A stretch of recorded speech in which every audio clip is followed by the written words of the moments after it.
સરકારશ્રી દ્વારા વિદ્યાર્થીઓને જાતિ, વાલીની વાર્ષિક આવક અને માર્ક્સના આધારે વિવિધ સ્કોલરશિપ આપવામાં આવતી હોય છે અને મોટા ભાગના વિદ્યાર્થી તેમજ વાલી આ બાબતથી અજાણ હોવાને લીધે સ્કોલરશિપનો લાભ લેવા ચૂકી જતા હોય છે। ત્યારે નોબલ યુનિવર્સિટી દ્વારા આપવામાં આવેલ આ વિડિયો દ્વારા તેના વિશેષ વિગતવાર માહિતી મેળવી શકશો। તેમજ નોબલ યુનિવર્સિટી જૂનાગઢ દ્વારા વિદ્યાર્થીઓને તેમની ટકાવારીના આધારે પણ વિવિધ સ્કોલરશિપ મળે છે।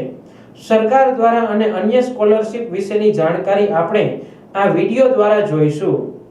ધોરણ 10 અને 12 નું પરિણામ થોડા સમયમાં જાહેર થવાનું છે। ધોરણ 10 અને 12 પછી ડિપ્લોમા કે ગ્રેજ્યુએશનના અભ્યાસક્રમમાં ગુજરાત સરકાર તરફથી મળતી સ્કોલરશિપની વિશે ખૂબ જ ઓછા વિદ્યાર્થીઓ અને વાલીઓ જાણતા હોય છે। જેમ કે જે વિદ્યાર્થીઓને ધોરણ 10 કે 12 માં 80 પીઆર કે તેથી વધુ માર્ક્સ આવેલા છે, આવા દરેક વિદ્યાર્થીઓને મુખ્યમંત્રી યુવા સ્વાવલંબન યોજના અંતર્ગત પોતાની ટોટલ ફીના 50% સુધીની સ્કોલરશિપ મળતી હોય છે। આ ઉપરાંત જે વિદ્યાર્થીઓ MBA, MCA, MCOM, MPharm કે MTech જેવા માસ્ટર ડિગ્રી અભ્યાસક્રમમાં એડમિશન લેવા ઈચ્છે છે, આવા વિદ્યાર્થીઓને પણ નેશનલ સ્કોલરશિપ સ્કીમ અંતર્ગત સ્કોલરશિપ મળતી હોય છે। આ ઉપરાંત CMSS એટલે કે મુખ્યમંત્રી શિષ્યવૃત્તિ યોજના, જેમાં જે વિદ્યાર્થીના વાલીઓ મજૂરી કામ કરે છે અથવા તો કોઈ બાળકના માતા પિતા કે બંને હયાત નથી, આવા વિદ્યાર્થીઓને પણ અલગથી સ્કોલરશિપ મળતી હોય છે। આ ઉપરાંત ડિવોર્સી મહિલાઓ હોય એમના બાળકોને પણ અલગથી સ્કોલરશિપ મળતી હોય છે। ખાસ કરીને SC, BC, ST, SC કે ઓપન કેટેગરી અને EWS કેટેગરીના વિદ્યાર્થીઓ એમના વાલીની વાર્ષિક આવક 4.5 લાખથી ઓછી હોય એવા વિદ્યાર્થીઓને ડિજિટલ ગુજરાત પોર્ટલ અન્વયે અલગથી સ્કોલરશિપ મળવાપાત્ર હોય છે,